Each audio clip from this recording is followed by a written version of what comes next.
Hello friends, it's Ross. Welcome back to the channel and welcome back to the first video of this year.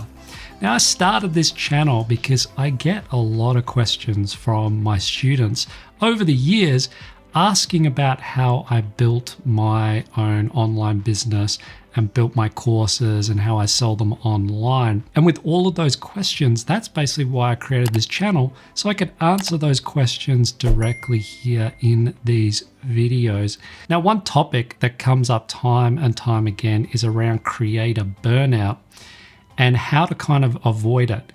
Now, I've been on this YouTube platform for probably 6+ years now, and I can tell you, I'm not immune to burnout or, I've got a strategy that I've implemented from the very start that I'm going to share with you.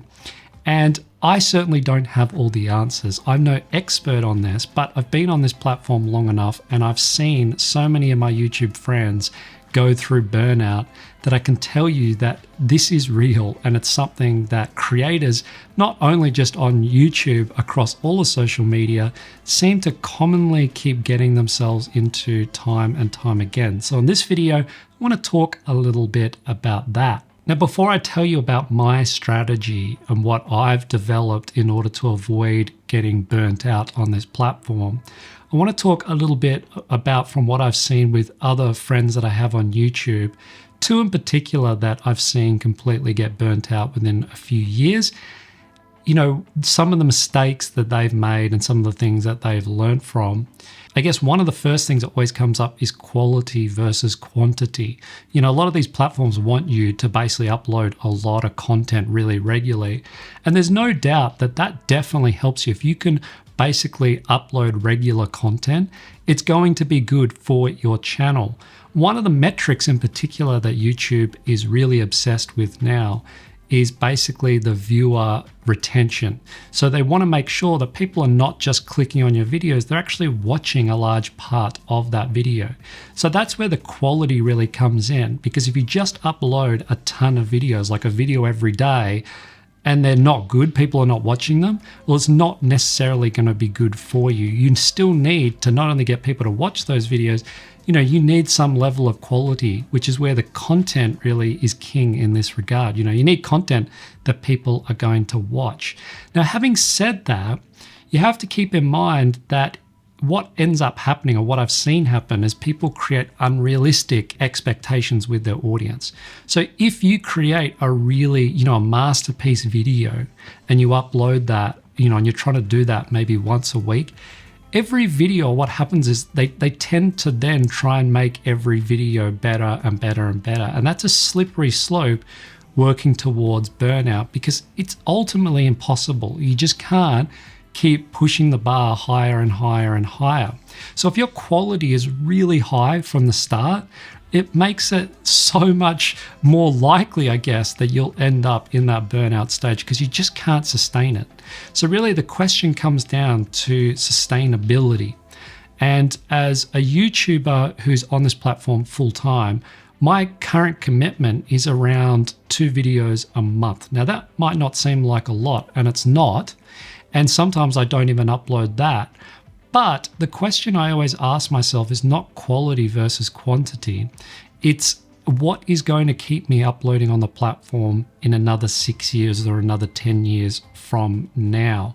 And I think a lot of creators probably don't ask themselves this question early enough. And they get into this trap of uploading 3 videos a week. And it just basically becomes like a slow death of just grinding and grinding and grinding with no break in between, right? So it just becomes a very slippery slope. If I aim for a very low commitment as far as how many videos I'm going to upload, I guess my aim is that I'm still going to be uploading videos in the future. Now, yes, it might not be the best and the fastest way to grow early on, but the other thing you want to consider is the quality of those videos. I don't aim for super high quality videos. I'm not saying my content is not good, but I know what I can kind of produce in a relatively short amount of time.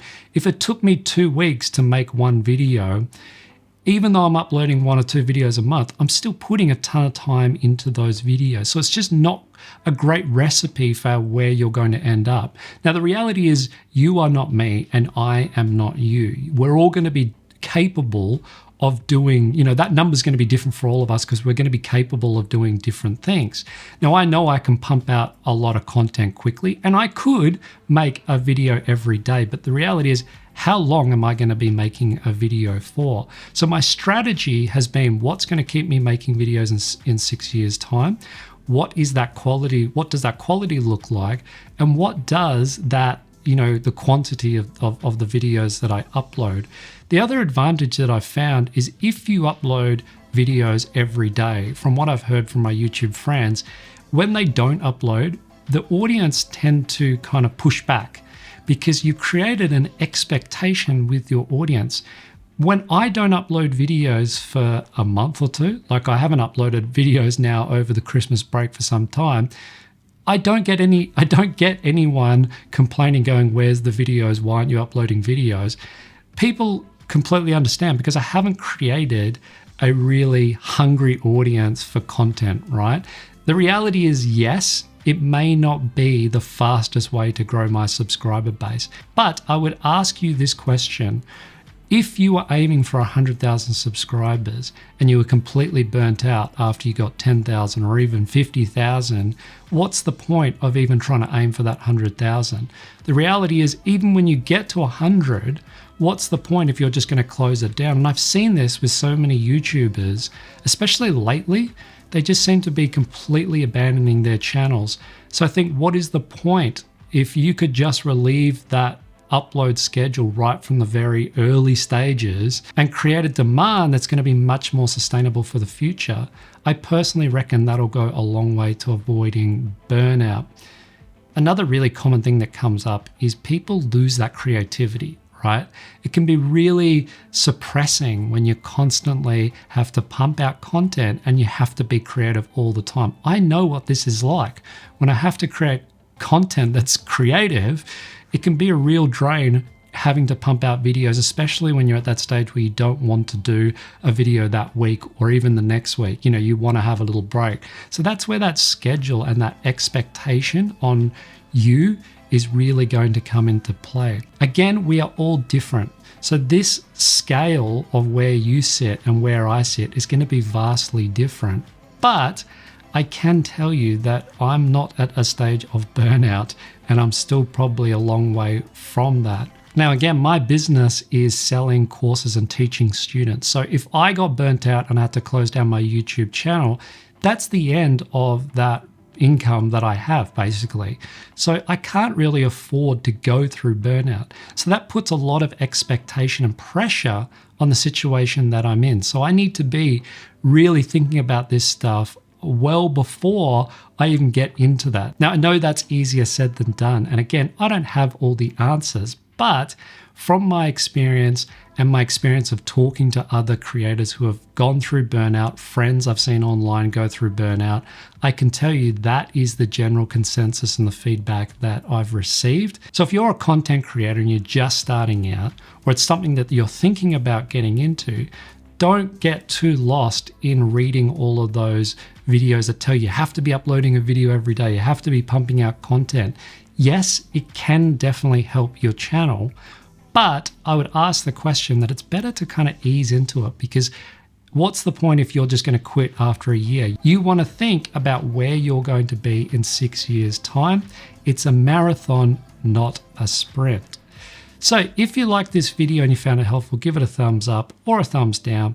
You can check out this video over here where I go into how I created my first ebook, and I also want to start doing a few more of these videos where I talk about these different topics to camera. So if you have any topics or you have questions, then pop them down in the comment section below or hit me up on social media. I'm always happy to chat about this stuff. Thanks for watching, and I'll catch you in the next one. Peace.